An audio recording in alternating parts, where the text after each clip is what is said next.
নমস্কার বন্ধুরা, যোজনা হেল্প বাংলা চ্যানেলের আরেকটি নতুন ভিডিওতে আপনাদের সকলকে স্বাগত জানাই।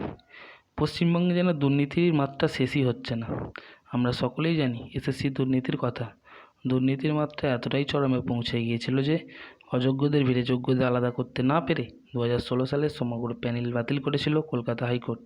কিন্তু কলকাতা হাইকোর্টের রায় না মেনে রাজ্য সরকার সুপ্রিম কোর্টে মামলা দায়ের করেছিল। তার শুনানি ছিল 16 জুলাই। কিন্তু 16 জুলাই সুপ্রিম কোর্টে শুনানির কোনো রায় দেওয়া হয়নি, অর্থাৎ পরবর্তী আবার শুনানির ডেট দেওয়া হয়েছে।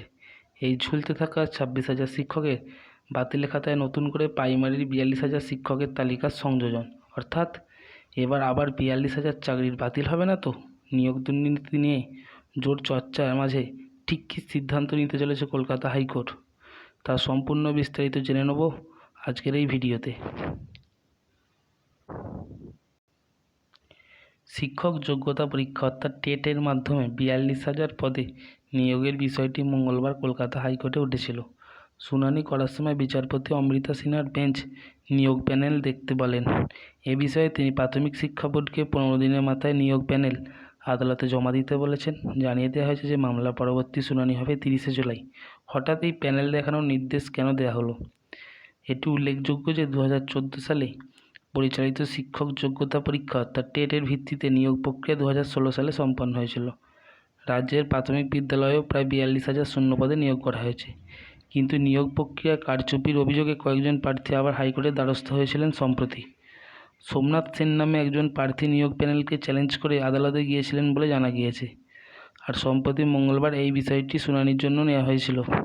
শুনানির সময় বিচারক নিয়োগ প্যানেল কোথায় তা জানতে চান এবং এর অধীনে কোন কোন ব্যক্তি চাকরি পেয়েছে সবই জানতে চাওয়া হয়।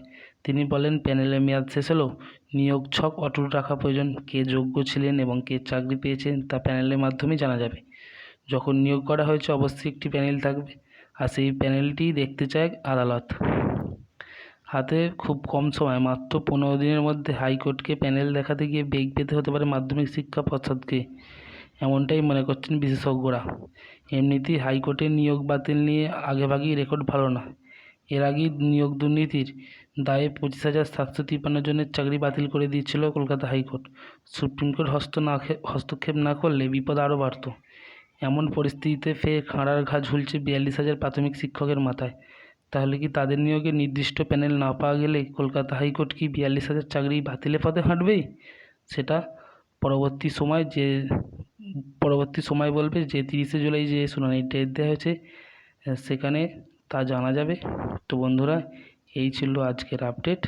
ভিডিওটা যদি ভালো লাগে অবশ্যই চ্যানেলটি সাবস্ক্রাইব করবেন এবং পাশে থাকবেন। ধন্যবাদ।